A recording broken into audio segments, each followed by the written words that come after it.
Chicos, buenas tardes, ¿me escuchan?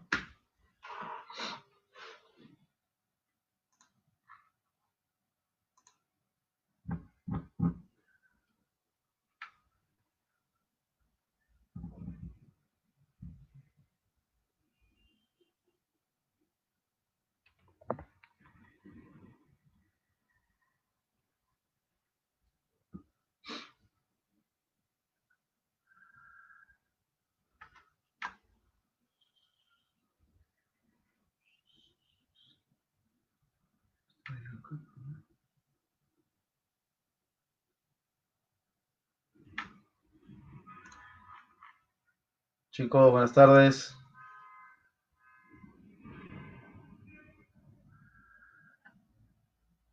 Sí está bien el audio, ¿no?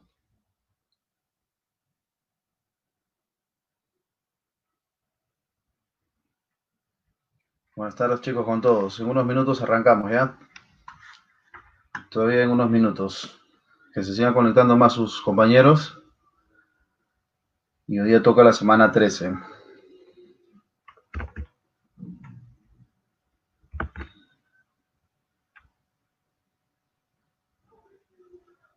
Sí está bien el audio, ¿no?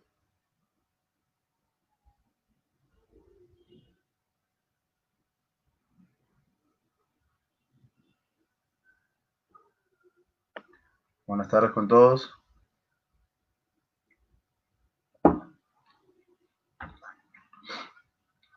El audio sí está bien, ¿no?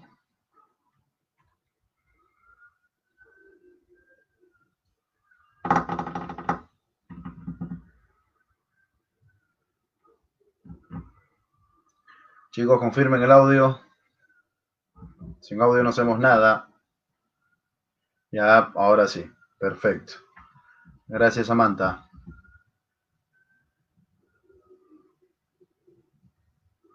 Bien, en unos minutos arrancamos, ¿ya?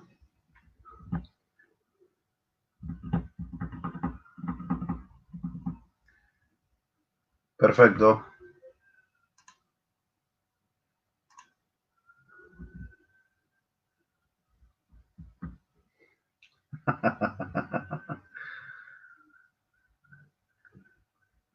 Para nada.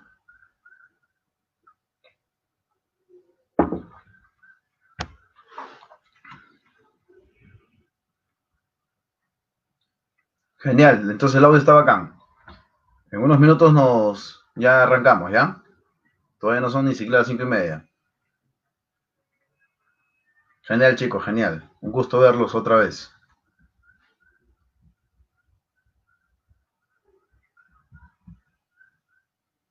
Buenas tardes, Kelly. ¿Qué tal su semana, chicos? ¿Qué tal fin de semana?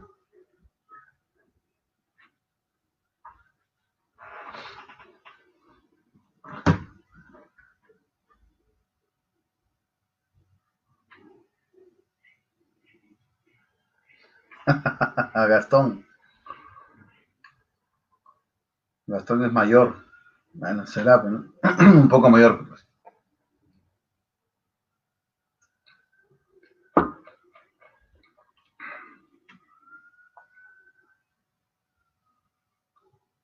Estoy pelucón además, pero no me he cortado el cabello.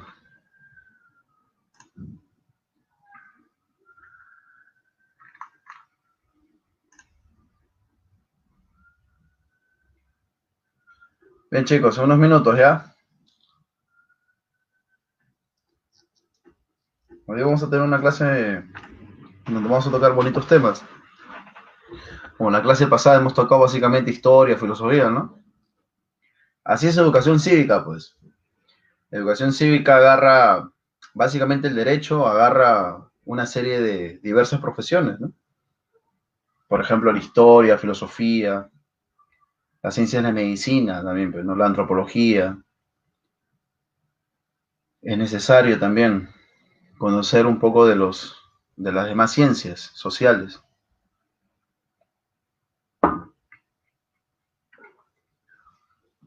Buenas tardes con todos, muchachos.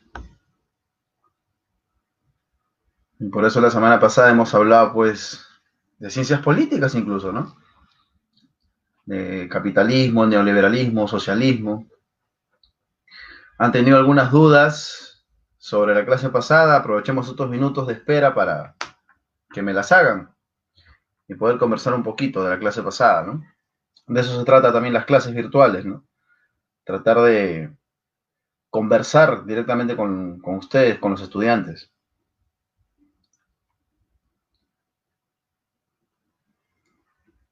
Y la clase de hoy día también va a estar interesante.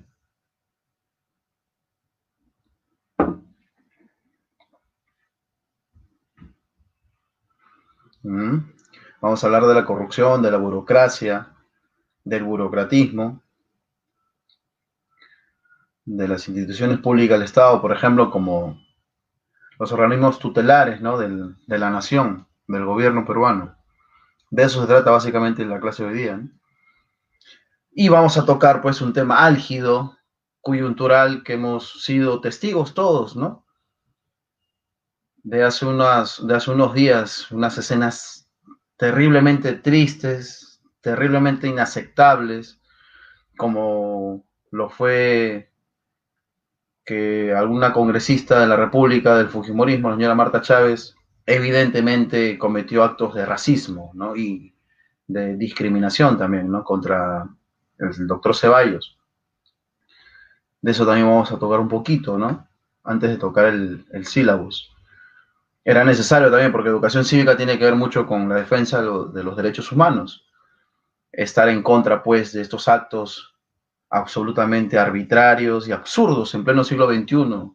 ¿Cómo puede ser posible que en el 2020 aún tengamos, pues, este tipo de situaciones nefastas, inaceptables, abominables, más aún de autoridades que de una u otra manera nos representan en el Parlamento Legislativo, como la señora Marta Chávez, ¿no? Y eso, pues, es motivo de rechazo total, total, ¿no? Y justamente con ese tema vamos a arrancar, chicos. ¿Ya? Arranquemos con ese tema entonces. Y quiero también sus opiniones. Avancemos y empecemos e iniciemos la clase con esta palabra que en la década de los 50, de los 60, de los 70 en Estados Unidos provocó una serie de abusos, de asesinatos, de crímenes de lesa humanidad contra la población afroamericana allá en Estados Unidos, ¿no? Y que lamentablemente seguimos viendo en Estados Unidos que se siguen cometiendo estos crímenes raciales. Aquí en nuestro país es inaceptable que representantes del Parlamento Legislativo evidentemente cometan actos de discriminación y de racismo, chicos, como lo hizo pues Marta Chávez, como lo hizo en algún momento Marta Hildebrand contra Hilaria Supa, con otra congresista de la República, en donde se evidenció sesgos de racismo, de discriminación en vivo frente a una serie de medios de comunicación que grabaron en el acto esta nefasta y triste e inaceptable escena por parte de Marta Hildebrand, que dicho sea de paso se llama a sí misma, se autodenomina como una de las figuras más intelectuales del país, del cual yo discrepo en absoluto. Y sin embargo es lo que Marta Hildebrand sostuvo hace unos años atrás en contra de la congresista también de entonces, Hilaria Supa, ¿no? Pero si nosotros retornamos a nuestra realidad, chicos, lo que cometió Marta Chávez no solamente es un acto de falta grave que debería ser sancionada con la máxima pena que tiene el reglamento, que dispone el reglamento del Congreso de la República, que son de separación de 120 días sin goce de haber. Eso es lo que debería hacer pues la Comisión de Ética, si realmente existiese la Comisión de Ética del Congreso de la República, separarla del cargo, sancionarla del cargo por 120 días, ¿no? Que es la máxima sanción que permite el reglamento del Congreso, sin goce de haber. No solamente fue una falta grave, sino también es un delito. El racismo, la discriminación, chicos, es un delito previsto y estipulado en el Código Penal vigente. debería esta señora pues recibir la máxima de las sanciones en ese sentido, ¿no? De acuerdo a la norma que prevé esta naturaleza, este tipo de delitos. Inaceptable, inaceptable que ni siquiera en su discurso de disculpa haya sido realmente una disculpa, ¿no? Es inaceptable esto. Y efectivamente, ¿no? Como dice JD Ayala, el tipo de la izquierda, el sujeto, el ciudadano, que también fue grabado en vivo cometiendo este delito, cometiendo esta falta gravísima contra unos miembros del Serenazgo del distrito de Magdalena. Este chico ya fue denunciado ante el Ministerio Público, gracias a Dios, pero el trasfondo, muchachos, del racismo es desde el punto de vista antropológico, sociológico, ¿no? No solamente desde el punto de vista jurídico, ¿no? Que efectivamente las leyes están allí, las normas están previstas en el Código Penal, y el que comete el acto de racismo va a ser sancionado penalmente. Sino que esto tiene un trasfondo. El tema de los alienados, el tema de los jóvenes y de las personas en general que se creen, que sienten tener un cierto tipo de superioridad sobre los demás ciudadanos. Acuérdense que el expresidente que se suicidó, Alan García Pérez, llamó a nuestras comunidades indígenas en la época de la matanza que ocurrió en Bagua, los llamó como ciudadanos de segunda categoría. Es increíble que un presidente de la República haya cometido ese tipo también de barbaridades, ¿no? Infelices, como lo que cometió el chico de Magdalena, como que lo cometió Marta Chávez contra el doctor Ceballos, diciendo pues de que por sus rasgos andinos debería ser funcionario en el pueblo hermano de Bolivia, un país vecino que yo conozco, he visitado y que realmente me admiré por su cultura, por su forma de rescatar sus tradiciones, como por ejemplo el chachado de la hoja de coca, lo que aquí en nuestro país aún nos falta. Y sin embargo, esta señora, pues, que es congresista, lamentablemente no ni siquiera pidió disculpas públicas de una manera honesta, de una manera que realmente se equivocó. No, ella lo hizo, lo que comentó fue todo menos disculpas. Se lavó las manos y de verdad la soberbia que a ella la caracteriza, espero de que nunca más la volvamos a ver nosotros en el Parlamento ni en ningún tipo de institución pública ni privada del país, sinceramente, porque este tipo de personas no merecen representarnos a nosotros. Es increíble de que a estas alturas, en pleno siglo XXI, sigamos nosotros siendo víctimas de racismo, víctimas de discriminación, chicos. Eso no se debe permitir. ¿Saben qué? Yo le digo lo siguiente. Es una especie de enfermedad, ¿no? Es una especie de ignorancia los que son racistas. Es una especie de ignorancia académica los que discriminan por el color de la piel, por el credo, por la ideología, por las creencias religiosas, o también por su opción sexual. Es una especie de ignorancia académica que lamentablemente es irreversible. Porque ustedes se dan cuenta, esa sea una personalidad construida en este tipo de personajes, ¿no? Y lamentable, ¿no? Fíjese que Miguel de Unamuno, Miguel de Unamuno, el gran escritor y filósofo español de la generación del 98, seguramente ustedes lo habrán leído en su curso de literatura. Miguel de Unamuno tiene una frase que yo les voy a poner a continuación respecto a lo que significa el fascismo y el racismo, ¿no? Miren lo que dice Miguel de Unamuno.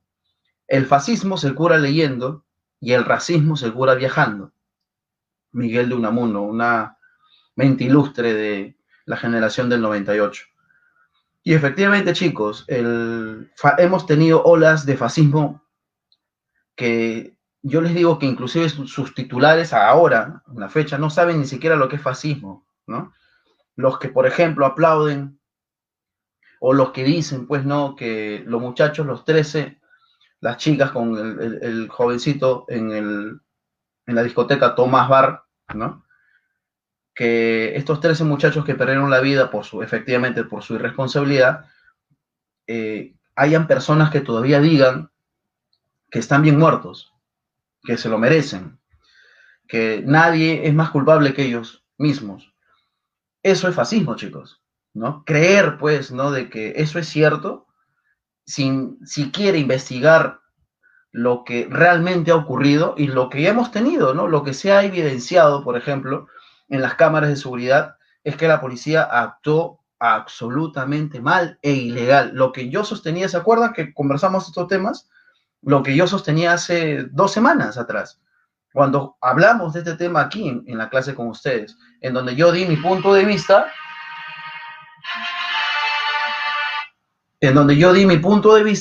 respecto a que la policía hizo un pésimo operativo.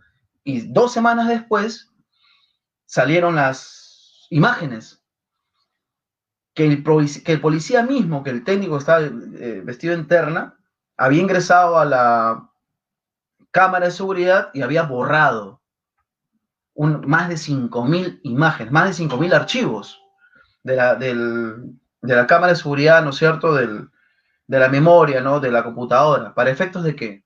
De esconder lo que ellos también habían cometido.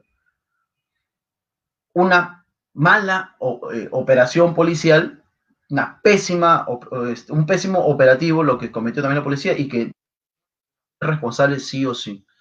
Ahí se evidenció efectivamente de que cerraron la puerta, de que borraron las cámaras, de que un capitán de la policía vestido de civil había subido al local y había dejado salir a 3 chicas.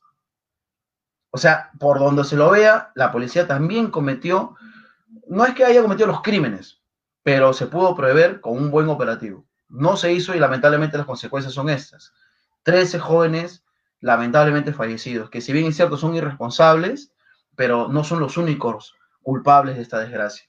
Los que afirman eso, chicos, de una u otra manera están cometiendo actos sin saberlo, ¿no?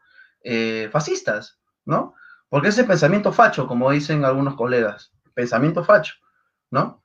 Es, por ejemplo, ¿no?, cuando vemos personas que lo que ocurrió con George Floyd en Estados Unidos, ¿no?, que fue asesinado por un policía, en donde el policía lo asfixió, por más de que George Floyd estaba rogando por su vida. Sin embargo, el policía hizo caso omiso y lo siguió asfixiando y como producto de ello y consecuencia de este acto nefasto, falleció George Floyd. Pero hay personas que dicen, no, pero ha fallecido George Floyd, era un delincuente. Y si él era delincuente, si tenía RQ, si era un angelito, si tenía 1000 antecedentes de criminalidad, nadie tiene derecho a arrebatarte la vida por más delincuente que seas. De eso se trata este curso. El curso se trata de educación cívica para salvaguardar los derechos humanos y el derecho a la dignidad del hombre y de la mujer, obviamente, ¿no? Del ser humano, en conclusión. Entonces, nosotros tenemos que rechazar cualquier acto también de racismo, de discriminación, chicos. Lo que ocurrió, por ejemplo, con Marta Chávez y con el chico de Magdalena. Y acuérdense del abogado, Carlos Vice, ese abogado que empezó a gritarles un montón de barbaridades y palabras soeces a los policías, a los buenos policías que nos estaban resguardando y cuidando a nosotros. Porque así como, chicos, yo le digo lo siguiente, así como hay buenos abogados, hay malos abogados. Así como hay buenos médicos, hay malos médicos. Acuérdense lo que ocurrió en Zabogal hace 3 años, en donde el médico le cercenó la pierna equivocada a un anciano. ¿Se acuerdan o no? Hay malos médicos. Así como hay buenos policías, hay malos policías. Entonces nuestra función no es generalizar, nuestra función es pensar con cabeza propia. ¿Se acuerdan lo que hablábamos hace unas clases atrás? Hay que pensar con cabeza propia. Primero investigar y luego hablar, luego opinar, porque es nuestra obligación como jóvenes, antes de dar una opinión, soltarla al aire, hay que investigar primero, ¿no es cierto? Entonces, chicos, háganle caso pues a Miguel de Unamuno, un enorme escritor español de la generación del 98, que él manifestó pues que el fascismo se cura leyendo y el racismo se cura Viajando, Jean-Paul Sartre decía que los viajes son la mejor escuela. ¿Se acuerdan que discutíamos hace semanas también? Son mentes ilustres, pues, ¿no? De que no entienden, pues, que en pleno siglo XXI siga habiendo estos actos de racismo. Facundo Cabral, que es un escritor, poeta, que es un cantante argentino de talla mundial, él tiene una canción, y en esta canción dice que efectivamente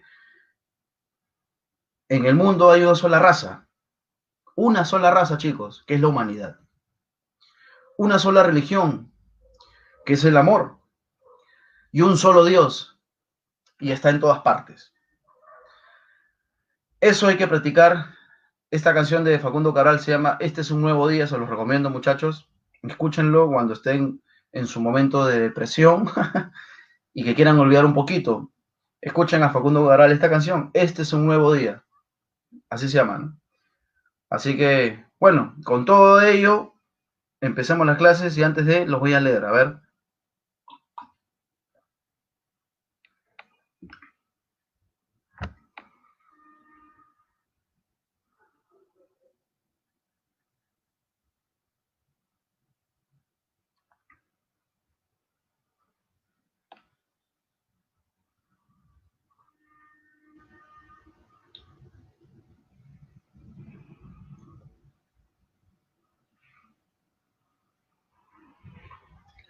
A las feministas les dicen feminazis, ¿no? Y es una expresión pues también inadecuada, ¿no? Simplemente ellas, que yo no comparto, pero respeto la posición de mis compañeras feministas, reivindican pues el papel de la mujer en nuestra coyuntura política, en nuestra coyuntura nacional y en nuestro país también, ¿no? Un saludo a mis compañeras feministas, que a veces no les caigo tan bien, ¿no? Así, muchachos. Muy bien, vamos a continuar despidiéndonos de Miguel de Unamuno, del maestro, escritor y filósofo Miguel de Unamuno, en donde sentenció pues que el fascismo se cura leyendo y el racismo se cura viajando. Nunca se olviden, muchachos. Y así iniciamos. La semana 13, el tema es el rol de las instituciones públicas.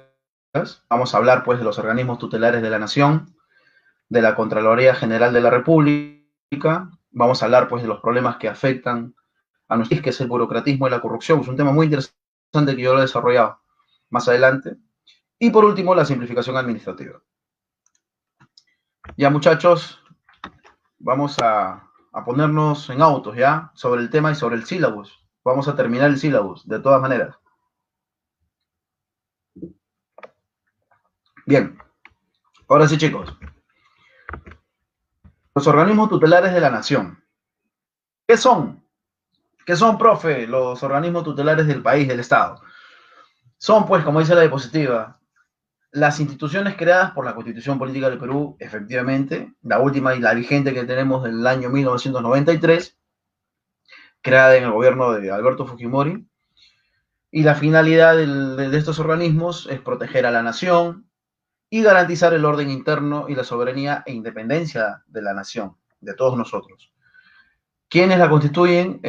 Las Fuerzas Armadas, la Policía Nacional del Perú, el Tribunal Constitucional, el Consejo Nacional de la Magistratura, hoy llamada pues Junta Nacional de Justicia, y el Ministerio Público. Seguimos avanzando, muchachos. Aquí está, pues. Aquí está, los organismos tutelares del Estado. Empezamos primero por las Fuerzas Armadas, ¿ya? Pues tenemos que la finalidad de las Fuerzas Armadas es garantizar, chicos, lo que habíamos hablado hace unas semanas, lo que habíamos leído, lo que está previsto en la Constitución Política del Perú del 93, ¿no? La finalidad de las Fuerzas Armadas es garantizar la independencia, soberanía y la integridad territorial de la República. Están integradas por el Ejército, como ya lo hemos hablado, la Marina de Guerra y la Fuerza Aérea. No la integra la Policía Nacional, ojo. Y también se habla pues del régimen de excepción, ¿no? Como lo que tenemos ahora, ¿no? Que las Fuerzas Armadas asumen el control del orden interno en caso de estado de emergencia y de estado de sitio. Chicos, ¿estamos en estado de emergencia o estado de sitio? Estamos, obviamente, en estado de emergencia. Cuando el gobierno dicta o decreta a todo el país en estado de sitio es cuando tenemos un conflicto bélico, es decir, una guerra, ¿no? Y la constitución política del Perú así también lo prevé, pero ahora estamos en un estado de emergencia. Pero el estado de sitio con el estado de emergencia son especies de un género, y ese género se llama estado de excepción. Jurídicamente hablando, estamos en estado de excepción, muchachos, no se olviden, ¿ah? Ya lo mandé, Jay de Ayala, ya mandé el material temprano. Bueno, hace una hora mandé el material. ¿Ya? Seguimos. Hemos hablado de Fuerzas Armadas. Vamos a hablar de la Policía Nacional. Ya sabemos, pues, ¿no? Ya hemos tratado este tema de la Policía Nacional. Sin embargo, he puesto este material en la diapositiva para que ustedes también lo tengan en la mano y lo lean. Sabemos que la finalidad de la Policía Nacional es garantizar, mantener y restablecer el orden interno, ¿no? Así como hemos discutido, hay buenos efectivos policiales, pero también hay malos efectivos policiales.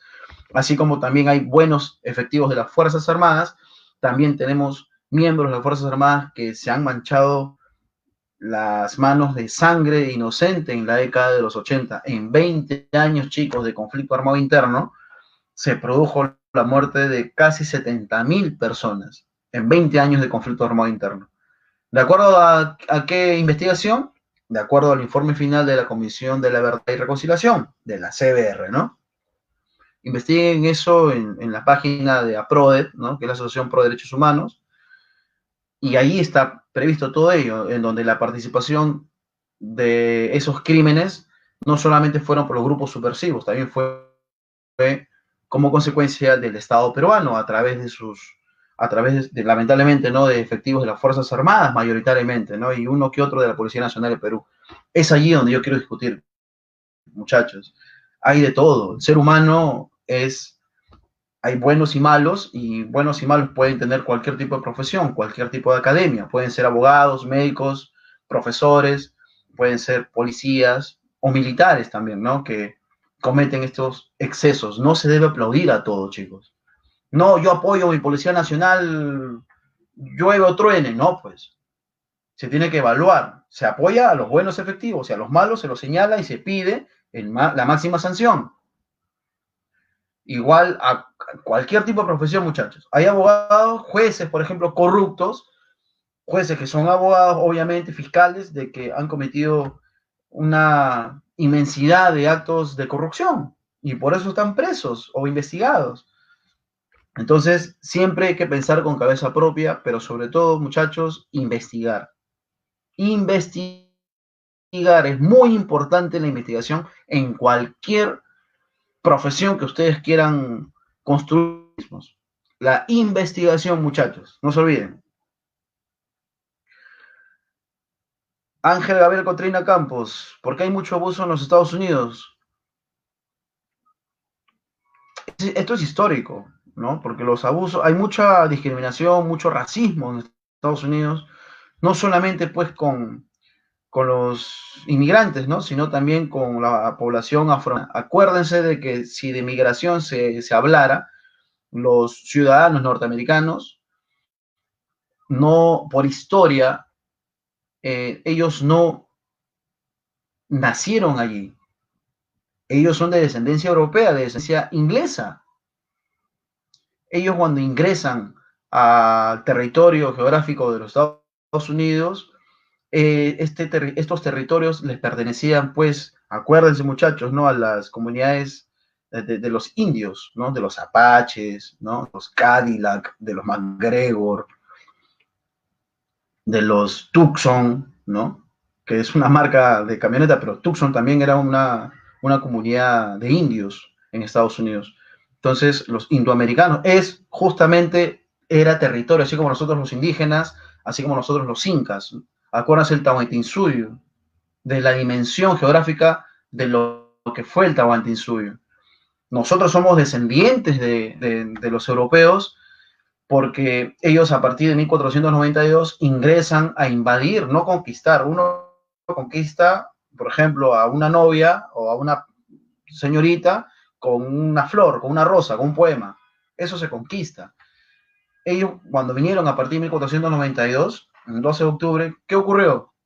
Fue una masiva que provocó, dicen los historiadores, más de 60 millones de indígenas asesinados durante toda la época de la invasión. Entonces, si de migración se hablara, el ciudadano norteamericano es el principal invasor. Entonces, tienen un sesgo realmente equivocado de lo que es la historia de las sociedades, de las comunidades, en todo el territorio americano, desde Norteamérica hasta la Argentina, la Patagonia.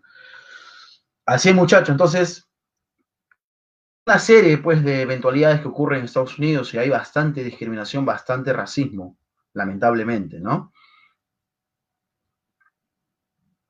Así es, los gringos, ¿no? ¿Ustedes saben por qué se dice gringo al americano? ¿Por qué le dicen gringo al americano?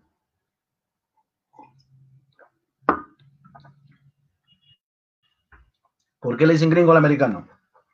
Se los dejo de tarea, ¿ya? Ok, bueno, seguimos con las diapositivas, chicos. Y otro órgano, pues, tutelar de la nación es el Tribunal Constitucional. ¿Quién elija a los miembros del Tribunal Constitucional? El Congreso de la República. ¿Cuántos son los jueces, los magistrados que conforman el Tribunal Constitucional? Chicos, son 7. 7. ¿Ya? Son 7. ¿Qué es el Tribunal Constitucional, chicos? Es el órgano de control de la Constitución política. Es autónomo e independiente, se rige por ley orgánica y su reglamento, efectivamente. ¿Quién es el máximo intérprete, muchachos, de la Constitución política del Perú? El Tribunal Constitucional. Por ejemplo, yo les digo, el Congreso de la República creó una ley respecto a los peajes, que desde mi punto de vista es demagogia pura. Por ejemplo, la ley de devolución de las pensiones de la ONP, que aprobaron el Congreso de la República, a sabiendas que el Tribunal Constitucional va a declarar inconstitucional esa ley, porque es inconstitucional, le digo muchachos, a mí me gustaría pues, que el Estado efectivamente devuelva lo que es justo, ¿no?, a nuestros trabajadores. Pero lo que hace el Congreso de la República es demagogia, es campaña política, porque saben que las elecciones están aquí nomás, a menos de 7 meses están las elecciones. El otro año, en abril del otro año, son las elecciones presidenciales. Y cada partido está jugando la suya, está soltando los dados. Pero desde el punto de vista técnico y jurídico, chicos, la ley tanto que fue aprobada por el Congreso de la República respecto a los peajes, al cobro de los peajes, que aprobó, llegó a manos del Tribunal Constitucional y como máximo intérprete de la Constitución, ¿qué la declaró? La declaró inconstitucional. Porque ya sabíamos que esa ley es inconstitucional porque los contratos, leyes, ni el Congreso lo puede modificar. ¿Quién lo dice? No lo digo yo, lo dice la Constitución Política del Perú. ¿No es cierto? Los contratos ley. ¿Ya? Para ello, pues, habría que evaluar más adelante el cambio constitucional a través de una asamblea constituyente para modificar estos apartados legales y normativos que nos impiden de una u otra manera resolver los contratos. Porque los contratos que firma el peaje con el Estado peruano, de una u otra manera, técnicamente se tienen que respetar. Y cuando el Estado peruano, de manera unilateral, resuelve ese contrato, es inconstitucional. ¿Y quién lo ha determinado? Lucho Trinidad no. Lo ha determinado el Tribunal Constitucional. Entonces, yo les digo, chicos, la ley que se aprobó respecto, la última esta, la que se aprobó respecto a la evolución de la ONP, ya de los fondos de la ONP, el Tribunal Constitucional también lo va a declarar inconstitucional. ¿Por qué? Porque la Constitución prevé esas situaciones determinando de que el legislativo no tiene poder político para efectos de finanzas ni de economía, ¿no es cierto? Y sin embargo lo que hizo el Congreso fue eso.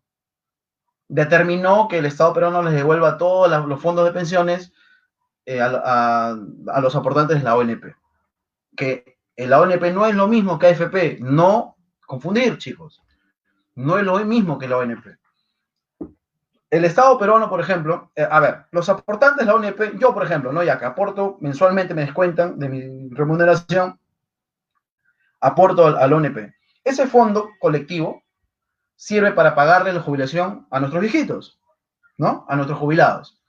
Y como no alcanza ese fondo de todos los trabajadores, el Estado ingresa al año 5.000 millones de soles. 5.000 millones de soles al año para pagarle el fondo a los viejitos. Con esta ley aprobada, el Estado va a tener que aumentar ese dinero para devolver la ONP 18 veces más. O sea, 18 por 5.000 millones de soles. No lo digo yo, lo dicen los especialistas financieros. Y bueno, obviamente el Tribunal Constitucional prevé todas estas anomalías jurídicas y barbaridad y demagogias ejercidas por el Congreso de la República y va a declarar inconstitucional. Pero allí, por ejemplo, también se aplica un punto de vista técnico. Si se ha llegado a devolver los fondos a los aportantes de la ONP y después se declara inconstitucional esa ley de devolución de los fondos de ONP, no te van a exigir a ti, por ejemplo, a Ramón Valdés no le van a exigir que devuelva los 2.000 o 4.300 soles que obtuvo, porque no tiene efectos retroactivos.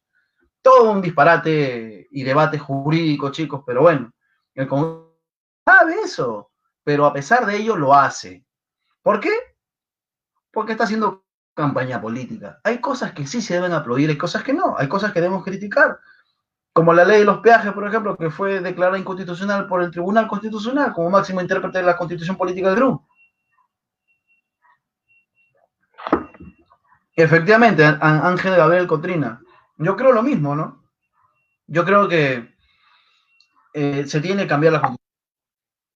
Esta Constitución es estrictamente neoliberal y ya hemos hablado que el neoliberalismo, en la clase pasada que hemos hablado, el neoliberalismo no funciona. Es evidente que no ha funcionado en 30 años que está presente en nuestro país. No funciona. Pero si nosotros queremos hacer cambios importantes en nuestro país, queremos hacer reformas importantes, por ejemplo, el sistema de pensiones, esta Constitución no lo permite. Tenemos que, de una u otra manera, modificarlo, cambiarlo. Y ese cambio tiene que darse en un escenario político en donde prime la democracia y el respeto de derechos humanos. Acuérdense, chicos, que la Constitución esta, la 93, fue como consecuencia de un golpe de Estado, de un autogolpe de Estado ocurrido el 5 de abril del 92. Meses después, en donde la dictadura de Fujimori había controlado todas las instituciones públicas del Estado y los medios de comunicación también, acuérdense, por historia, había controlado todo. Yo obviamente tenía que ganar el referéndum pues del cambio constitucional por la Constitución del 93, porque en aquella época la Constitución del 79 estaba vigente. La Constitución de los apristas, la Constitución de Aya La Torre, Constitución cuyo espíritu, cuya estructura política era socialdemócrata. Esta de aquí, chicos, es absolutamente neoliberal. Y ya hemos visto en la práctica, como consecuencia de la pandemia, que no funciona el neoliberalismo como modelo económico, como propuesta alternativa al capitalismo, no funciona. Si no, miren pues a su alrededor lo que está pasando. Pésimos en la salud, pésimos en la educación, pésimos en la primeros puestos en tuberculosis a nivel latinoamericano. 1 de cada 3 niños tiene anemia crónica y seguimos contando, muchachos. ¿Ya? Yo no es que esté en contra, Ronnie Millán, de la devolución de la ONP. Yo les digo, o sea, yo estoy a favor, por ejemplo, que la AFP haya devuelto plata. Ahí sí, 100%, ¿no? Pero de la ONP, yo lo que creo de que existen otras aristas que sí se podría soliviantar el dolor que sienten nuestros desempleados, que son 7 millones de desempleados que tenemos a la fecha. Un bono universal. El Estado tiene plata para paliar ese tipo de situaciones, un bono universal mensual hasta que termine la emergencia nacional decretada, hasta que termine la pandemia, sin afectar los derechos que tienen nuestros pensionistas. Cuarto Poder sacó un reportaje respecto, no sé, no acuerdo si es Cuarto Poder, pero algún medio de comunicación sacó un reportaje respecto que a una señora jubilada le pagaban mensual 6 soles. 6 soles. Es increíble que una persona pueda ni siquiera sobrevivir con 6 soles, pero así hay montos. Hay montos de jubilación de 10 soles, de 20 soles, de 100 soles mensuales, que no ayudan ni sirven. Yo lo que creo que más allá de estar a favor o en contra de devolver los fondos de la ONP, de nuestros pensionistas, yo lo que creo es que el Estado, en una emergencia como la que tenemos, debería apostar mejor por un bono universal mensual hasta que termine la pandemia, como están haciendo otros países serios. Pero aquí no. Aquí el bono universal no fue universal. El bono universal le tocó a minúsculamente familias y le tocó a quien no debía tocarle también. Entonces no hay un control gubernamental en la pandemia. Yo creo que la pandemia está siendo terriblemente manejada por el Estado peruano. Y la cifra de los muertos y los contagiados ya se nos han escapado de las manos. Los que nos pueden solucionar la vida y el futuro, yo creo que es la vacuna rusa, de modesto punto de vista, que está ya cumpliéndose con todos los cánones de los estándares científicos que exige la OMS. Yo creo que la vacuna rusa debería ingresar ya de una vez y todos nos tenemos que vacunar. Y tenemos 2 años de inmunidad para que en esos 2 años se crea, se invente pues la vacuna que realmente va a protegernos de por vida de este virus maligno, ¿no? Así es, chicos.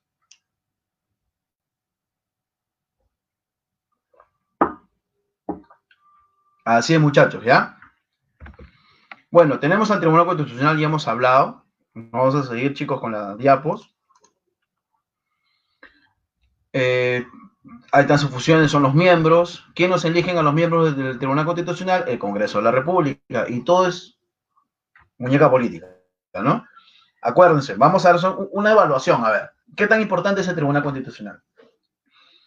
Por ejemplo, el 92, el 5 de abril, Fujimori con Montesinos y Hermosa Ríos dictan el autogolpe de Estado. Acuérdense la palabrita esta, ¿no? Disolver el Congreso de la República. Ya. El 92. Se cierran todas las instituciones públicas del Estado y se toma control del Tribunal de Garantías Constitucionales. ¿Ya? Se cambia de constitución, se crea pues una especie de referéndum y se le pregunta a la gente si quieren cambiar o no la constitución a través de una asamblea constituyente. E increíblemente gana el sí. Y se crea pues el Congreso Constituyente Democrático. Muy bien, el autogolpe de Estado fue válido para los amigos jurídicos de la dictadura. Acuérdense de que en el golpe de Estado se secuestró a Gustavo Gurriti, que era periodista independiente. Se secuestró al decano del Colegio de Abogados de Lima, chicos, a Raúl Ferrero Costa. Se secuestró al decano, ¿no? Se cerró el Tribunal de Garantías Constitucionales, hoy Tribunal Constitucional. Se cerró el Jurado Nacional de Elecciones, se controló todo, se controló los medios de comunicación. Y todos los empresarios, pues dueños de los canales, pasaban en fila a la salita del cine, a recibir su diezmo de Vladimiro Montesinos. Se controló todo. Y obviamente, pues si controlas el poder político, el poder mediático y el poder económico, pero también el poder jurídico, controlas el país. Eso es lo que ocurrió en la década de los 90. Por eso no se determinó que el autogolpe de Estado era ilegal en esa dictadura. Hasta que el chino se va, huye del país, se llevó 12.000 millones de soles en las maletas, se llevó el oro, ¿no? Y renunció por fax en Japón. Acuérdense, chicos. Renunció por fax en Japón. Tremenda cobardía. Por eso está preso, bien preso, de lesa humanidad y por la cobardía y la traición que hizo sobre nuestro país, ¿no? Mira, Brisset HM. Yo califico al presidente Martín Vizcarra como un personaje más de nuestra política neoliberal. No ha transformado nada. Ustedes vean los últimos 30 años de nuestro país. Busquen, investiguen todos los presidentes que hemos tenido. Y todos estos presidentes, conjuntamente con Martín Vizcarra, que es el último, con PPK, con Ollanta, con García, con Toledo, con Fujimori, ¿no? Miren lo que ha producido el país. Entonces yo lo que creo no es el color del gato, o sea, no se trata de eso. Ellos son gatos, siguen comiendo ratones, y los ratones somos nosotros, y el futuro de nuestra patria. Yo lo que creo es que nosotros seguimos con estas armas jurídicas, como la Constitución Política del Perú 93, y con este modelo económico que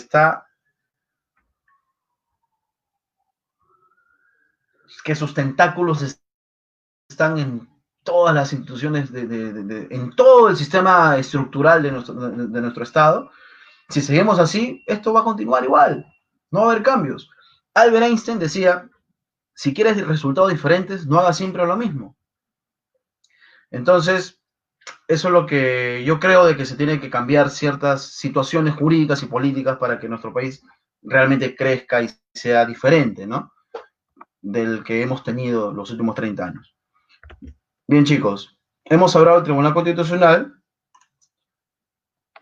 y pues ahora también otro organismo tutelar es la Junta Nacional de Justicia. Anteriormente se llamaba el ex Consejo Nacional de la Magistratura, ¿ya? Y la Constitución Política también lo menciona, pues que es un organismo autónomo, chicos, ¿ya? Encargado de la selección y nombramiento de los jueces y fiscales.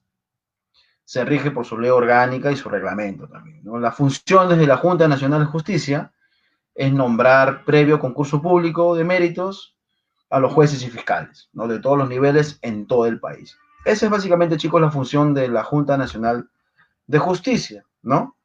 Conformada por 7 miembros, ¿ya? Seguimos. Por último, tenemos al Ministerio Público. Sabemos que el Ministerio Público también es un organismo autónomo. ¿Y quién es el presidente del Ministerio Público? El fiscal de la Nación, ¿no? Representa a la sociedad ante los tribunales de justicia. Tiene una labor muy importante. Por ejemplo, si tú interpones una demanda de divorcio por causal, no sé, divorcio por adulterio, por ejemplo, ¿no? Tiene que ser notificado también en ese proceso judicial el representante del Ministerio Público de la ciudad donde tú estás interponiendo la demanda. Por ejemplo, Lima. Y el Ministerio Público, a través del fiscal, va a responder la demanda, va a contestar la demanda, sosteniendo pues algunos presupuestos, ¿no? Propios del proceso. Pero fíjense, el Ministerio Público representa a la sociedad ante los tribunales de justicia. A ver, cometes un delito, cometes el delito, no sé, de robo agravado. ¿Quién es el titular de la investigación encargado de atribuirte esa acción punitiva y de solicitarle al juez penal de que te sancione con, no sé, 20 años de prisión o de pena privativa de la libertad, es decir, de prisión efectiva? El fiscal, ¿no es cierto? El fiscal es el representante del Ministerio Público, ¿no? No, Ministerio de Justicia no, Jay Ayala. Estamos hablando ahorita del Ministerio Público, que es la Fiscalía, ¿ya? Que es la Fiscalía. Por eso, justamente, una de sus funciones es promover la acción judicial en defensa de la legalidad, ¿no es cierto? Nos representa a nosotros frente a a los crímenes que personas puedan cometer. Por ejemplo, en el caso de Keiko, en los casos de corrupción, de los cuellos blancos, ¿quién es el que sostiene la autoría del caso ante un juez solicitando la pena privativa de libertad? Es el fiscal. José Domingo Pérez, por ejemplo, ¿no? Es un fiscal que representa al Ministerio Público. No confundir con el Ministerio de Justicia, que es otra cosa, ¿ya? Es uno de los 19 ministerios que tenemos en nuestro país. El Ministerio Público no, ¿ya? No tenemos un ministro del Ministerio Público, no. El máximo representante del Ministerio Público es el fiscal de la Nación, ¿ya? Así es. Pues tenemos fiscales también. Su organigrama del Ministerio Público, chicos, hemos hablado. El primero, el máximo representante, el fiscal de la Nación. Luego, pues tenemos fiscales supremos. Seguidamente, fiscales superiores, fiscales luego de primera instancia y de instrucción, ¿no? Ese es el organigrama, el orden. Y ahí está en la diapositiva y obviamente ustedes van a tener que revisarlo después. ¿Ya, muchachos? Valentino, sí, el Ministerio de las Denuncias tiene esa facultad pero también nosotros como ciudadanía tenemos esa facultad de hacer las denuncias, ¿ya? El juez también puede de oficio. Cualquier, por ejemplo, entidad pública del Estado puede oficiar al Ministerio Público algún acto ilegal, ¿no? Si verifica, por ejemplo, un juez, si verifica de que, un juez civil, si verifica que el contrato privado de compra-venta tiene una firma legal, tiene una firma falsificada, emite ese contrato con un oficio al Ministerio Público para efectos de denunciar a esa persona que ha falsificado esa firma y ese documento, ¿no? Nosotros también podemos denunciar, chicos. Podemos ir a la comisaría, por ejemplo, violencia familiar, que es inmediato. Si una de ustedes o uno de ustedes, su pareja les golpea, les insulta, ¿no? Usted tiene la facultad de ir a denunciar ante la comisaría de su distrito por violencia psicológica, por violencia física, y eso se le dice violencia familiar, ya que puede ser física o psicológica. Pueden denunciar. Inmediatamente la comisaría va a tomar cuenta, va a llevarlo tanto al Ministerio Público como también al juzgado. Y el juez va a determinar, va a disponer medidas de protección en una resolución. ¿Ya? Eso ya es cuestiones procesales, pero nosotros también tenemos la capacidad y el derecho de interponer denuncias frente a un acto ilegal. Por ejemplo, tú tienes un terreno en la sierra y ves que están usurpando tu terreno, o sea, se están metiendo sin tu consentimiento, tú tienes el derecho de ir a la comisaría y a denunciar a estas personas por el delito de usurpación. Y el fiscal con la policía tiene que apersonarse al terreno y levantar un acta, ¿no es cierto? Determinando los nombres, ¿no?, de los presuntos usurpadores.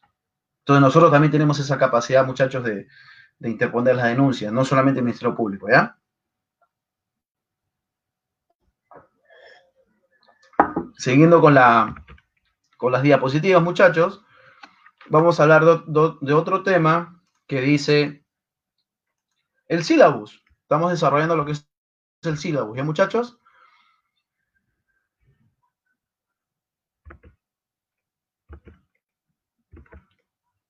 Vamos a hablar de la Contraloría de la República. Y esto lo saqué de la propia página de la Contraloría, ¿ya? ¿Qué es la Contraloría de la República, muchachos? Pues sabemos, ¿no?, que es la máxima autoridad del Sistema Nacional de Control. Supervisa, vigila y verifica la correcta aplicación de las públicas y el uso de los recursos y bienes del Estado para realizar con eficiencia sus funciones como autonomía administrativa, funcional, económica y financiera. ¿Ya? La Contraloría General de la República cuenta con atribuciones especiales que le otorga el artículo 22 de la Ley Orgánica del Sistema Nacional de Control y de la Contraloría General de la República. Muchachos, ahí está la diapositiva para que ustedes lo revisen después. ¿Ya? Acuérdense, muchachos, que la función básica de la Contraloría General de la República son, pues, verificar la correcta aplicación de las políticas públicas. Por ejemplo, si la municipalidad, al momento de licitar obras con empresas X, comete actos de corrupción, ¿quién la audita? ¿Quién va a auditar si efectivamente todos los proyectos de inversión pública son apegadas a ley? La Contraloría General de la República, ¿no es cierto? Esa es una de sus funciones también, vigilar, controlar, fiscalizar de que las demás instituciones públicas del Estado estén realizando sus labores conforme a ley y sin actos de corrupción. Corrupción que vamos a hablar más adelante, ¿qué significa, ya? A ver, Ronnie Millán, para responderte, profesor, ¿qué opina de la aprobación de pena de muerte para corruptos en China? Chicos, la clase pasada hablábamos de dialéctica, ¿no? Hablábamos de que lo que funciona allá no necesariamente puede funcionar aquí. O sea, no se copia y se pega mecánicamente, así no funciona la función política. No funciona de esa manera. Yo lo que creo que la pena de muerte para nosotros que se dé aquí en nuestro país, con el nivel de corrupción que tenemos en nuestro país en el Poder Judicial, qué miedo de que realmente se aplique la pena de muerte en nuestro país. Pero para que ello ocurra, técnicamente nuestro país tendría que salirse del Pacto de San José de Costa Rica, que hemos suscrito, ¿no es cierto? En donde obviamente nos impide aplicar la pena de muerte a una serie de países diversos también. Estados Unidos aplica la pena de muerte porque no forma parte integrante del Pacto de San José de Costa Rica. Ya, muchachos, así como China, Cuba, por ejemplo, sí aplica la pena de muerte, tampoco está en el Pacto de San José de Costa Rica. Entonces, tiene sus pros y sus contras. Yo creo que eso tiene que ser un debate aparte, si estar a favor o no de la pena de muerte hacia los corruptos, ¿no?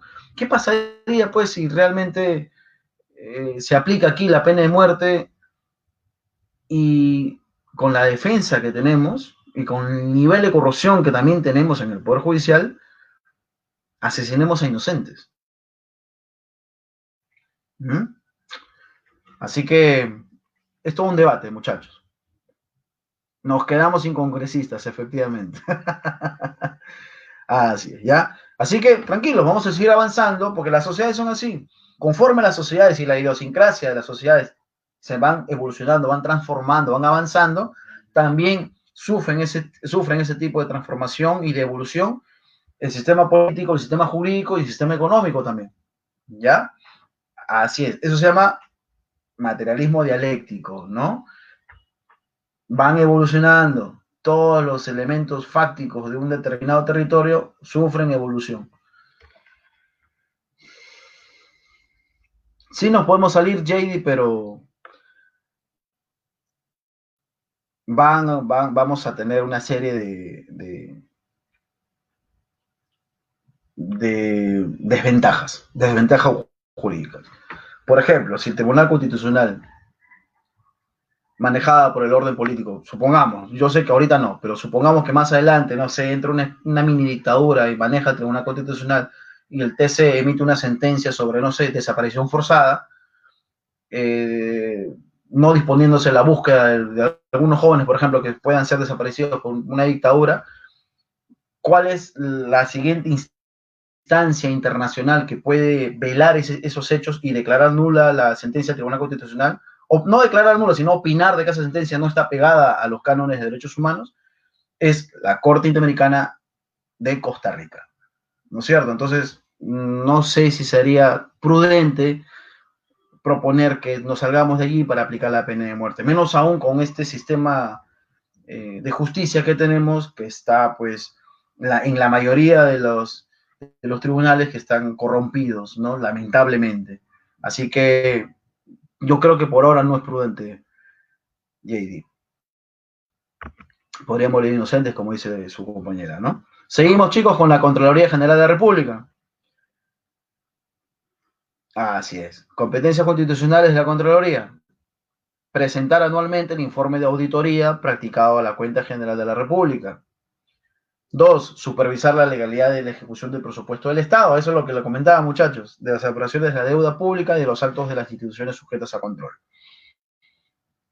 Realizar el control para que los fondos destinados a... O sea, hay una serie de competencias que tiene la Contraloría General de la República, que la pueden ver aquí en Diapositivas, e inclusive en su propia página web de esta institución gubernamental, ¿no? Y mira lo que les hablé, el punto 5, ¿eh? Otra de sus competencias constitucionales de la Contraloría General de la República es controlar y supervisar los gobiernos regionales y locales en forma descentralizada y permanente. Artículo 199 de su ley. ¿Ya? Así es. Seguimos, muchachos. Acá están las competencias legales previstas en la ley orgánica de la Contraloría.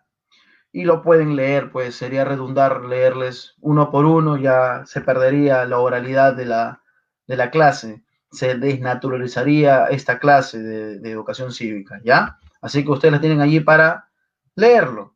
Y vamos avanzando, vamos avanzando. Otro temita, acá está, el Contralor General. Profe, ¿quién es el Contralor General de la República? Aquí lo tienen. Nelson Shack Yalta, que es economista por la Universidad del Pacífico, magíster en gestión y políticas públicas por la Universidad de Chile.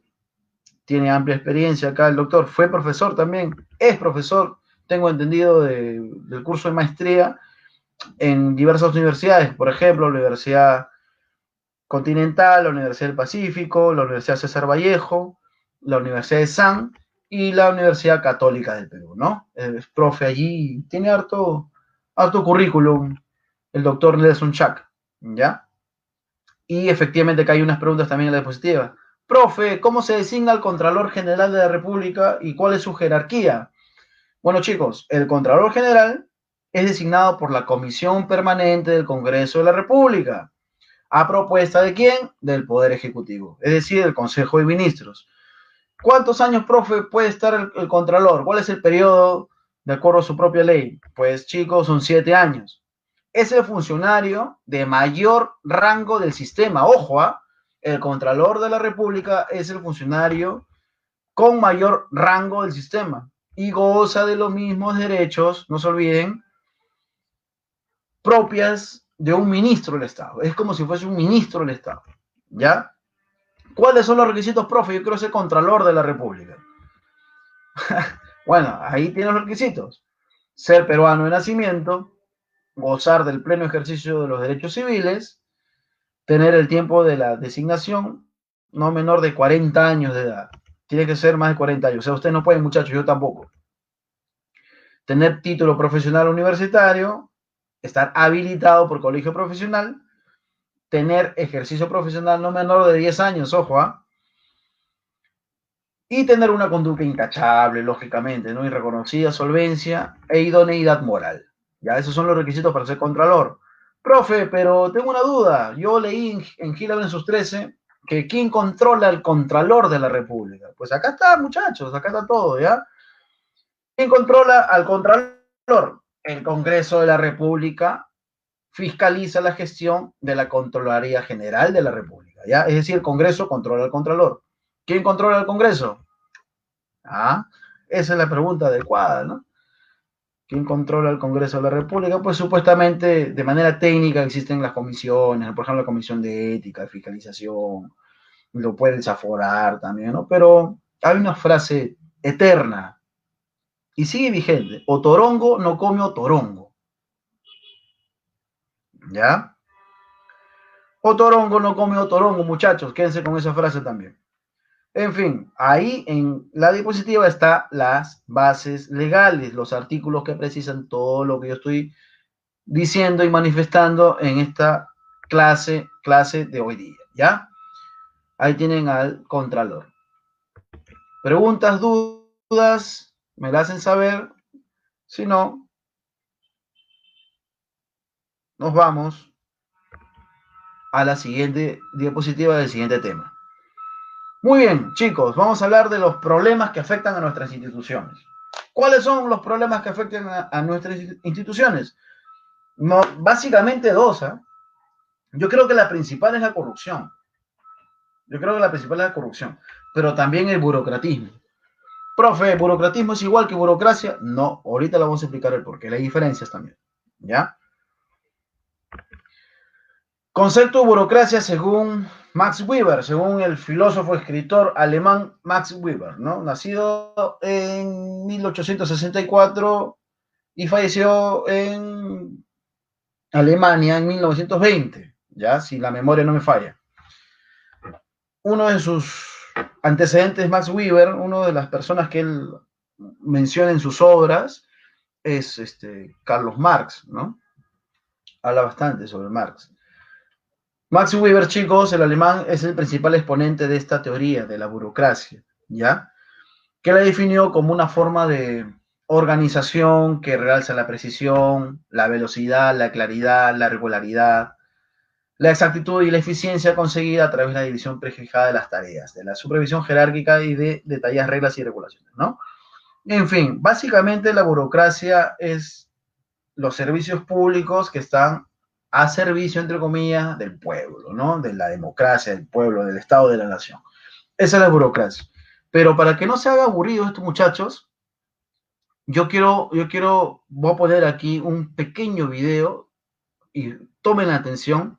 Y a mí me parece estupendo. Este actor me parece estupendo, Mario Moreno Cantinflas, con el actor universal que marcó un hito importante en el teatro y en el cine. Y él habla sobre la burocracia en una película muy buena también, ¿ya? Le voy a poner play, chicos, y presten atención, por favor, que este es una muy buena explicación de lo que él hace sobre burocracia en esta película, que es muy buena también, ¿ya? La condición política de Perú es... no, la abreviatura es cons.p, ¿no? Y el Código de Procesal Penal es CPP, efectivamente, ¿ya? Ok, vamos a darle clic y play a Mario Moreno Cantinflas. Chicos, presten atención. Muy bueno es este de aquí. Se lo recomiendo, las películas de él, ¿eh?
¿No se escucha?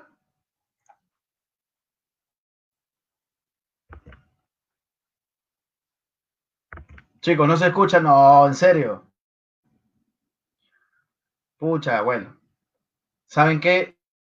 El archivo que les he enviado está aquí. Lo descargué. Pero qué raro que no se escuche, porque yo había planteado de que sí se había escuchado, ¿ah? Yo lo había probado. Pero bueno, se lo han perdido, muchachos. Voy a resolverlo para la próxima clase, pero esta película es impresionante, ¿verdad? Pero no se preocupen. A ver, vamos a buscarlo. Ya sé que no se escucha. Vamos a buscarlo y ustedes mismos lo van a ver, ¿ya? El link. Y en breves minutos él lo explica de una manera adecuada de lo que significa el tema de la burocracia, ¿no? Y cómo se lo confunde con burocratismo. No se preocupen, muchachos, que ahorita a se los voy a mandar el link para que lo vean. Es muy buena esta película. Sobre todo si lo... Ya, acá está. Qué raro, yo bien confiado que sí se escuchaba. Ya, a ver. Ya, ok.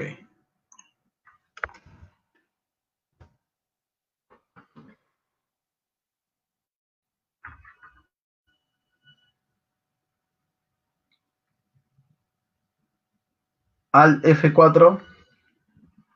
Seguro que es Alt F4 porque se escuche.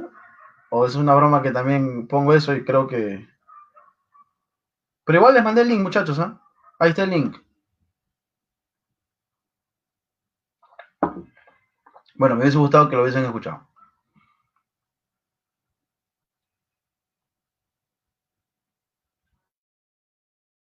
Bueno, ya, no queremos eso, pero véanlo. Ya se lo mandé.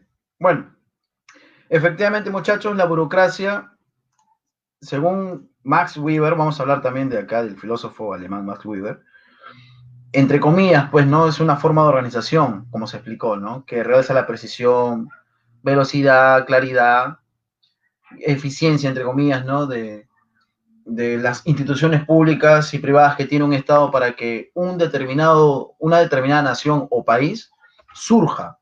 Por ejemplo, los actos administrativos que nosotros hacemos en el banco, en las instituciones públicas que vamos, son actos de burocracia. La burocracia, entre comillas, sirve para dar cierto tipo de facilidad.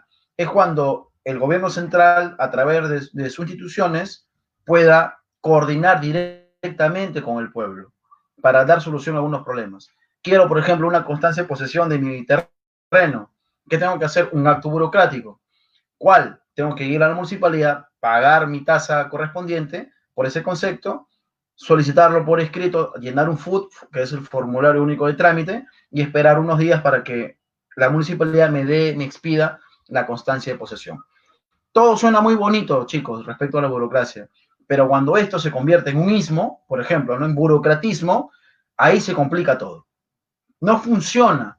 Lamentablemente en nuestro país uno de los problemas que tiene es no solo la corrupción, sino los actos burocráticos, el burocratismo en sí, que no soluciona los problemas, que tú puedes aplicar lógica como servidor público, ¿no? Como parte de la administración pública del Estado, puedes resolverlo inmediatamente, pero no lo haces. ¿Por qué? Porque vas y trabajas, vas y te sientas y trabajas y no te importa el administrado, no te importa el Estado en conjunto, ¿no? Simplemente lo que te interesa a ti es cumplir con tu trabajo, cobrar mensualmente y estar tranquilo, ¿no? Eso es lo que es el burocratismo. La burocracia es el sistema en sí. El burocratismo es el servidor público que transforma a la burocracia en un ismo, burocratismo, que son demoras innecesarias de una pretensión ciudadana. Hay mucha burocracia, por eso no, es muy burocrático esto, mucho papeleo, pero todos los estados del mundo tienen un sistema burocrático. Algunos funcionan bien, otros funcionan pésimamente, como nuestro país, ¿no? Eso es básicamente, muchachos, lo que es la burocracia y el burocratismo.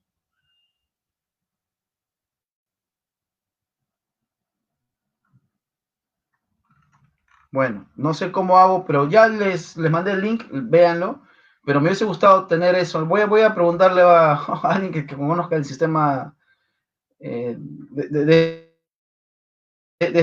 tecnología para ver qué se puede, para que ustedes escuchen, ¿ya? Otras clases, pues hay videos interesantes, cortitos, nomás de 2, 3 minutos que realza, son videos motivadores, como nosotros decíamos en la universidad. Y es muy bueno trabajar con videos, ¿ya? De nuevo, ¿qué? Ok.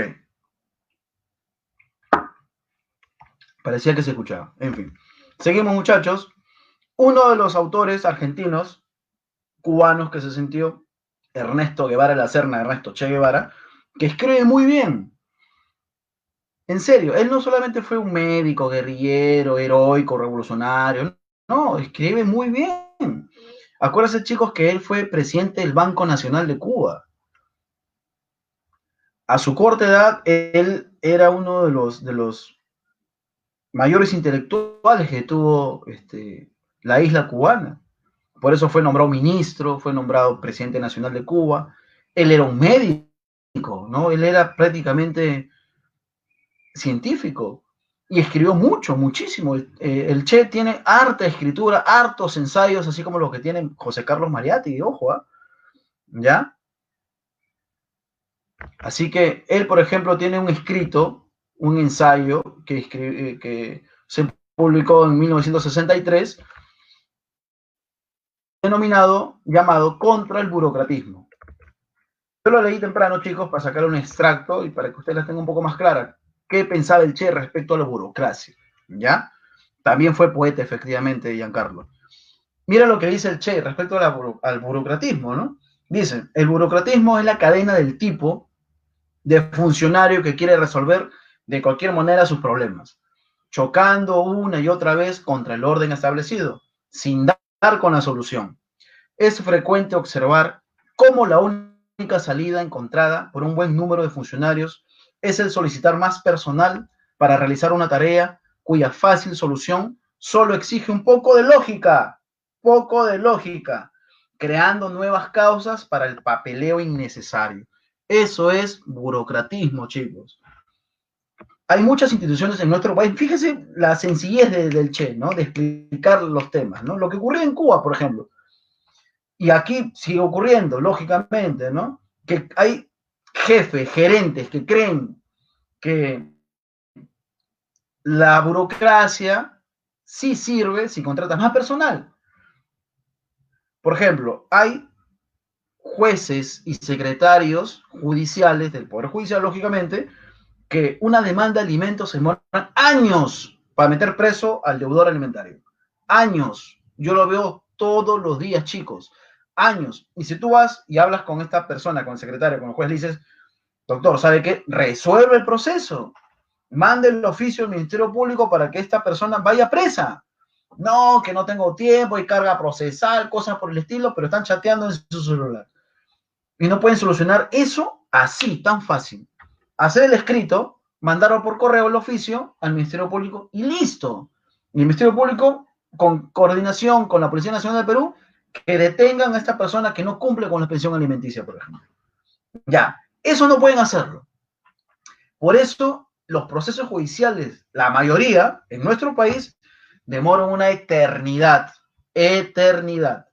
Eso se llama burocratismo. Que por cuestiones lógicas lo puedes hacer, pero no lo haces. Porque tu función no es solucionar el problema de los administrados. ¿Tu función cuál es? Trabajar y cobrar. ¿No?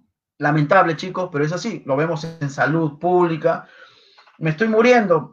Primero llena el papeleo en el hospital. O sea, ¿qué tal mal estamos, no? ¿Qué tan mal estamos?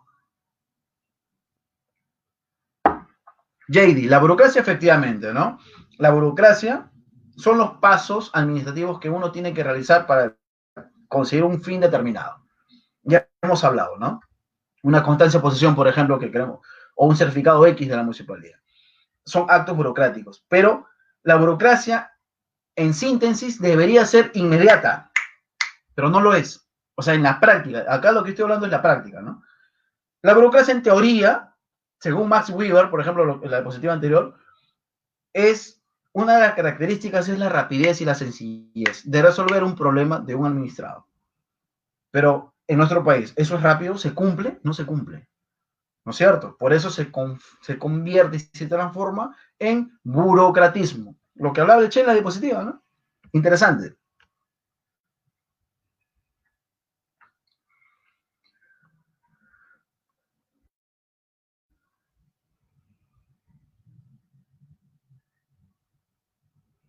Bueno, mandé el link, ¿eh? Mandé el link, agua de tamarindo. Mandé el link, agua de tamarindo. Ok, seguimos. Seguimos, muchachos. Hemos hablado de la burocracia, del burocratismo, ¿no? Y vamos a hablar ahora de lo que nos preocupa a todos los peruanos, creo yo. El tema de la corrupción. La corrupción, chicos, se ha institucionalizado en nuestro país. Está en la mayoría, por no decir todas, en la mayoría de los organismos públicos del Estado. Y también privados. Esa es la corrupción. Que se ha convertido en delito, por supuesto, es un delito, ¿no? ¿Qué un ejemplo de corrupción? No sé, a ver, yo soy alcalde del Callao y mi amigote, pues, es constructor. Yo le digo, oh hermano, ¿sabes qué? Hay una pista de gambeta que quiero hacer y me cuesta pues 100 millones de soles. Yo te voy a dar la obra a ti y tú vas a construir la pista, pero con la condición que me vas a dar el diezmo. ¿Qué es el diezmo? ¿Cómo hablan estos funcionarios corruptos? El 10% del valor total. ¿Ya? Como cuesta 100.000 soles, tú me vas a dar el 10% por adelantado. ¿Ya? Y yo te doy la buena pro a ti. Tú vas a hacer la chamba. Eso, chicos, es corrupción. Lo que la mayoría de los funcionarios de estos gobiernos de los 30 últimos años que hemos pasado ha hecho.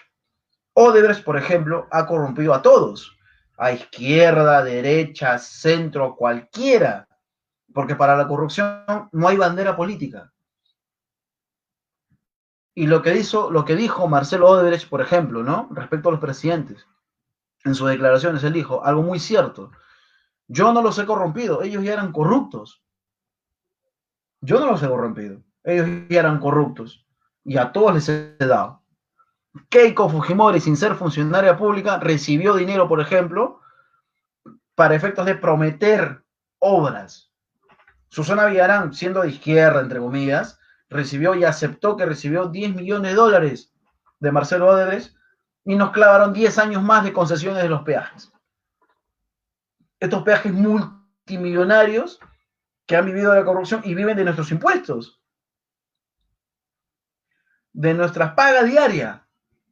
Se alzan los pasajes porque cobran los peajes. Yo que cada rato viajo a Huacho a hacer diligencias, a trabajar, tengo que pagar peajes, no sé cuánto peajes, 1, 2, 3, 4 peajes de 8, 10 soles, de 8 soles 10 cada uno, y ha subido. Antes estaba 7.80, 7.60, hoy está 8.10, ha subido y nadie dice nada. En Puente Piedra, por ejemplo, que yo participé en la marcha en contra del peaje que habían construido al costadito, qué barbaridad, pues hay que ser bien sinvergüenza, ¿no? Para construir un peaje al costadito del otro peaje. Y la gente ofuscada de Puente Piedra, yo soy de Puente Piedra, ¿qué hizo? Quemaron, pues, todas las casetas de los peajes, porque se evidenciaba una corrupción tremenda, muchachos, ¿no?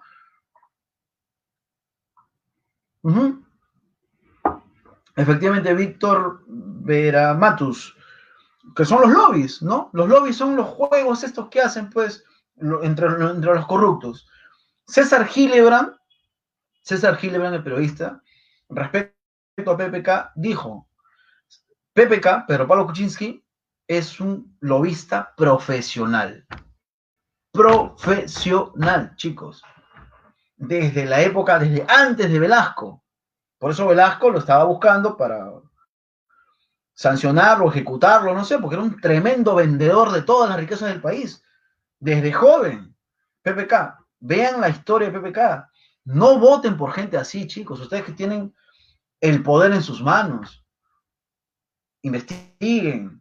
Gente como ellos, gente como el Moradito, Julio Guzmán. ¿De dónde nace Julio Guzmán? Que es un PPK Junior. Yo lo veo como él, PPK Junior, ¿no? Que tira la toalla cuando hay problemas, por ejemplo, lo que ocurrió en el hotel, ¿no es cierto? La dejó a su pareja y se fue corriendo, se escapó del hotel. Tremendo cobarde. Qué miedo que llegue a ese poder, qué miedo, ¿no? Así que, efectivamente, ¿no? PPK era un lobista profesional, como dijo pues acertadamente César Gillibrand.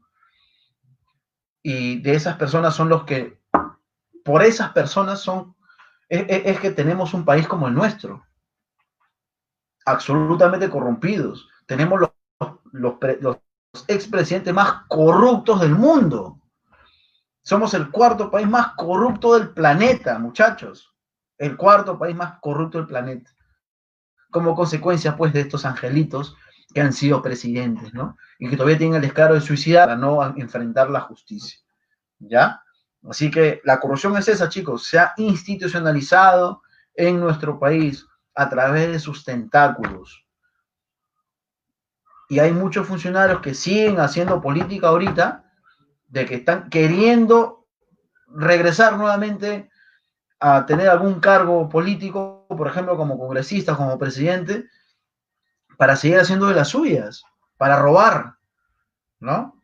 Entonces, qué lindo, qué tan lindo sería tener presidentes como Pepe Mujica, ¿no? Hombres tan desprendidos, hombres que realmente no les interesa el dinero. El dinero es bonito, pero si te lo ganas bien, no ganándotele de esta manera, corrompiendo y afectando los intereses de la ciudadanía en general de nuestro país. Por eso, Mujica decía, hay que alejar de la política a los empresarios, porque el empresario entra con el chip empresarial. El empresario que quiere seguir ganando plata, que no es malo, ¿eh? Pero no te metas en política. César Acuña, por ejemplo, ¿no? Que es un gran empresario del país, que tiene talento para hacer plata como cancha, para hacer universidades por todos lados, colegios por todos lados, y tener también poder político dentro del Parlamento, de los gobiernos regionales, pero realmente no deberían ser, no deberían meterse en política, porque ¿para qué van a entrar? ¿Mm? ¿Para qué va a entrar? ¿Para hacer el bien? Saquen sus propias conclusiones, muchachos. Nayeli Correa Llanos. La segunda vuelta entre Keiko y PPK yo voté viciado. Voté viciado. Dije, bueno, de repente algo maravilloso pasa en nuestro país para no tener a nadie de estos dos.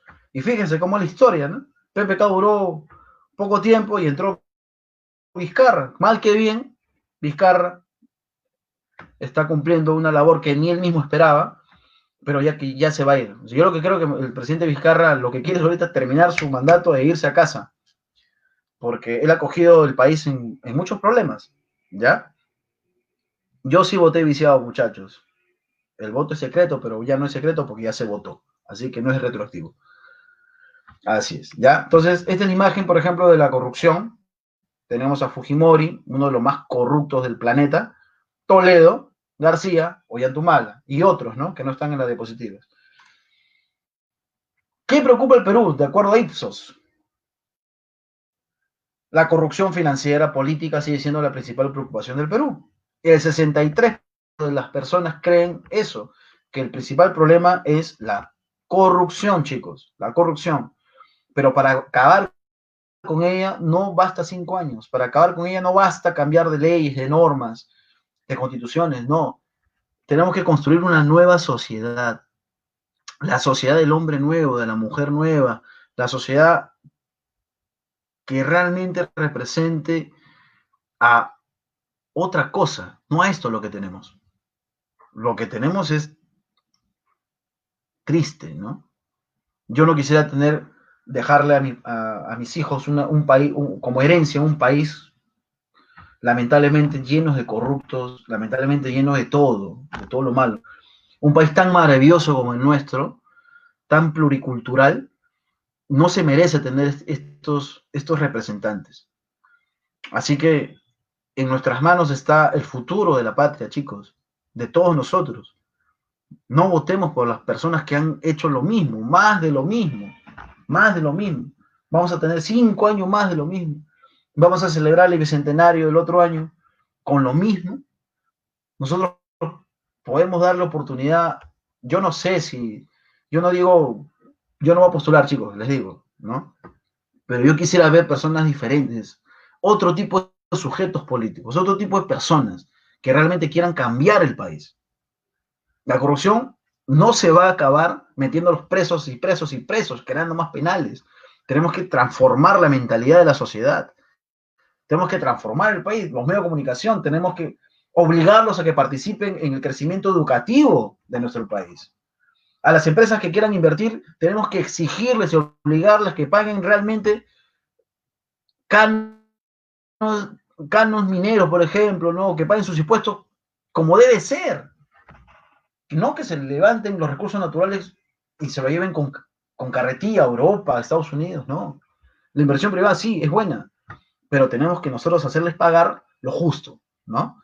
Así que yo lo que creo que la corrupción sí se puede terminar, pero todos tenemos que avanzar. De la mano. Si no, no. Somos un mendigo sentado en una banca de oro, como decía efectivamente Jennifer Macías. No, a Antauro no le creo nada. Bueno, en fin. Así es. Chicos, ya vamos terminando. Hay 32.925 casos de corrupción según la Defensoría del Pueblo. Fíjense, casi 33.000 casos de corrupción en el Poder Judicial, según la Defensoría del Pueblo. Terrible, terrible, terrible. ¿Ya?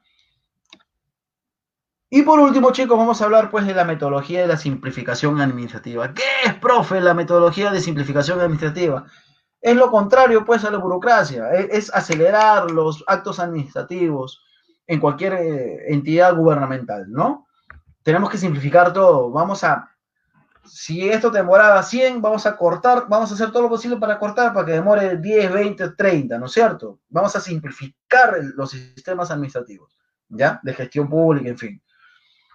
Y efectivamente, como dice la diapositiva, es un proceso a través del cual se busca eliminar exigencias y formalidades que se consideren necesarias en los procedimientos administrativos que realiza la ciudadanía. Ejemplo, profe, de esta simplificación administrativa, ahí tenemos los decretos. Por ejemplo, tenemos aquí 6 decretos, ¿no? Uno de ellos vamos a leer. A ver, el decreto 1310, decreto legislativo que aprueba medidas adicionales de simplificación administrativa. El otro, 1287, decreto legislativo que modifica la ley 29090, Ley de Regulación de Habilitaciones Urbanas y de Edificaciones, ¿no es cierto? Para efectos de simplificación administrativa. Es todo lo contrario, chicos, al burocratismo. ¿Se cumple? Ya ustedes vean si se cumplen o no, yo creo que no. En la práctica diaria que yo hago, pues, ejerciendo mi profesión, le digo de que el sistema de simplificación administrativa es un poema, un verso del mío Cid, ¿ya? Que es bueno, sí, efectivamente, pero no se cumple. Yo creo que hay otras cosas debemos hacer para luchar contra el burocratismo y contra la corrupción, que son los males que están arraigados en nuestra estructura como país. ¿Ya? Chicos, hemos terminado la última diapositiva de la clase de la semana 13. Dudas, quejas, incertidumbres, denuncias públicas, háganla en este momento, chicos. ¿Ya? En 5 minutos me voy. En 5 minutos los escucho. Los leo, no puedo escucharlo, los leo, muchachos. Los leo. Yo opiné de Vizcarra. Yo creo que Vizcarra es una persona que está esperando que termine su mandato y quiere irse de todas maneras, ¿no? Está cumpliendo, simplemente se le escapó de las manos la pandemia, se le escapó de las manos toda esta coyuntura, lamentablemente, ¿no?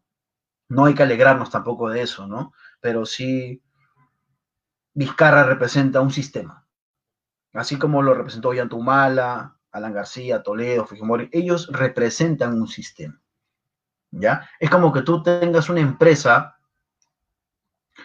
A ver, les explico, chicos, con un ejemplo. Es como que ustedes tengan una empresa en Loreto que se dedique a la confección de casacas de cuero de piel de cocodrilo, de piel de lagarto, por ejemplo, ¿no? Esta empresa se dedica a cazar lagartos, asesinarlos, quitarles la piel, para efectos de crear carteras, prendas de vestir, en fin, ¿ya? Esta empresa está en Iquitos, en Loreto.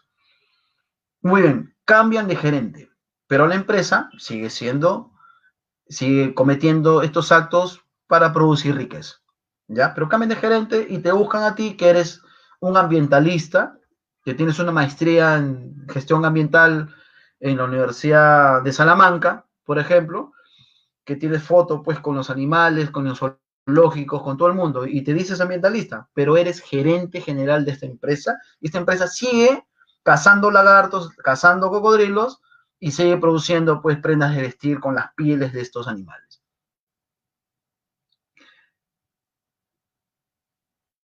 Vizcarra es el gerente y la empresa es el neoliberalismo, chicos. ¿Ya?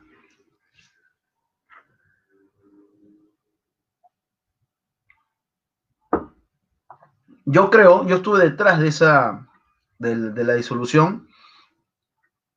Este es un tema netamente técnico, jurídico, Luz del Pilar, respecto a la disolución del Congreso. Yo creo que sí ha sido válida. Yo sí estoy seguro y convencido de que ha sido válida dentro de los cánones de la legalidad, porque la cuestión de confianza, que no le entregaron a Salvador de Solar, se le consideró como una negación fáctica, ¿no? Que no existe en el sistema jurídico, pero así como no existe en nuestro sistema jurídico ciertos actos no previstos en la ley. Sin embargo, siguen siendo actos jurídicos, ¿no? Esta es una discusión que lo tuve en Villa El Salvador, donde me invitaron a exponer sobre estos temas y sobre el cambio constitucional. Yo sostengo que sí. Y efectivamente, pues, la opinión jurídica se dividió. Hubo abogados constitucionalistas que dijeron que no, que es una dictadura, que se disolvió el Congreso, en fin, de manera inconstitucional, pero hubieron otros abogados constitucionalistas, profesores, por ejemplo, como el doctor Omar Cairo, profesor de maestría en la Católica, en la Universidad Católica del Perú, en donde él dijo de que esta disolución sí es válida, ¿no? Y se dividió, pues, las opiniones jurídicas. Yo soy de la opinión que sí se disolvió constitucionalmente el Congreso de la República, ¿ya? Así es, muchachos. Muy bien. Son las 7:01 de la noche, hemos terminado con la clase, con la semana 13. Ha sido un gusto conversar con ustedes de estos temas. hemos hablado del tema técnico, lo que me pone un poco triste no ver que ustedes no hayan podido escuchar la explicación de Mario Moreno Cantinflas respecto a la burocracia, que más allá de hacernos reír, aquí latinó, es un genio en el arte y en el cine, en el teatro y en el cine, ¿no? Así es, ¿ya? Ser liberal no lleva un buen camino. No, tú puedes ser lo que quieras, ¿ya? Menos facho, menos fascista, lo que quieras, ¿no? Pero tienes que aterrizar lo que tú crees, tienes que aterrizarlo en tu contexto actual. ¿Cómo solucionas, pues? Más allá si seas liberal o no seas liberal, seas de izquierda o seas, no sé, pero ¿cómo tú solucionas un problema? ¿Cómo luchas tú contra el burocratismo? ¿Cómo luchas tú contra la corrupción? ¿No es cierto? Con estas herramientas jurídicas y políticas que tenemos, con este modelo neoliberal criminal que produce pobreza, desigualdad, yo creo que no, en la práctica. Yo creo que tienes que deshacerte de algunas cosas. Acuérdense lo que dijo Einstein. Si quieres resultados diferentes, no hagas siempre lo mismo. Entonces ustedes piensen con cabeza propia y reflexionen. ¿Qué se necesita para cambiar este país? ¿Más de lo mismo? ¿O tenemos que renovar algo más? Bueno,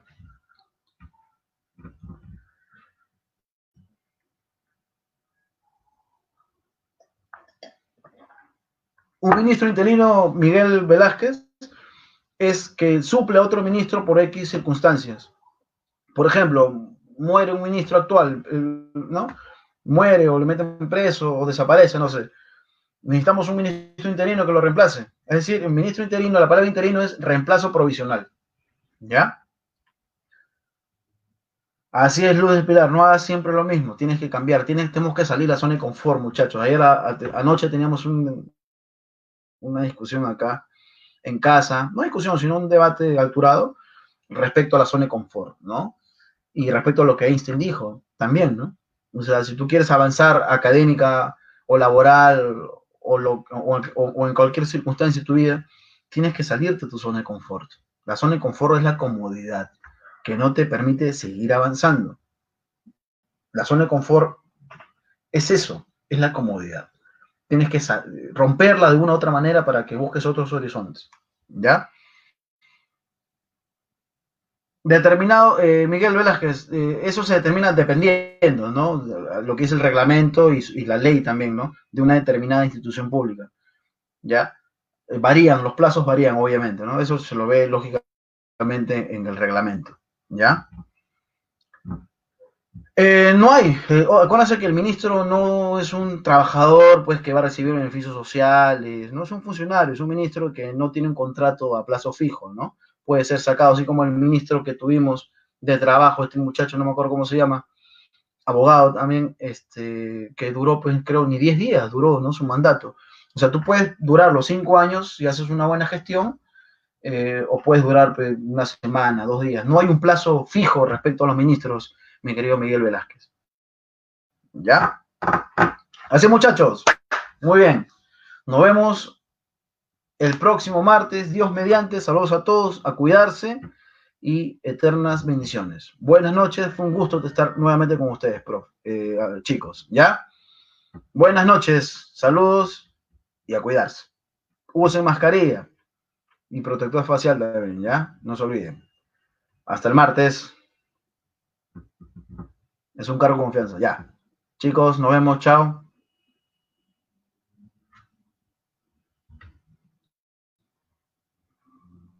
Ustedes, muchachos, cuídense. Hasta el otro martes. Ya les entregué el material, no se olviden, ¿ah? Al responsable. Seguramente ya les va a enviar durante el transcurso del día. Chao, muchachos, chao. Un gusto estar nuevamente con ustedes. Nos vemos. Adiós, no, Dolores. Hasta luego. Nos vemos. Gracias, Guillermo. Nos vemos.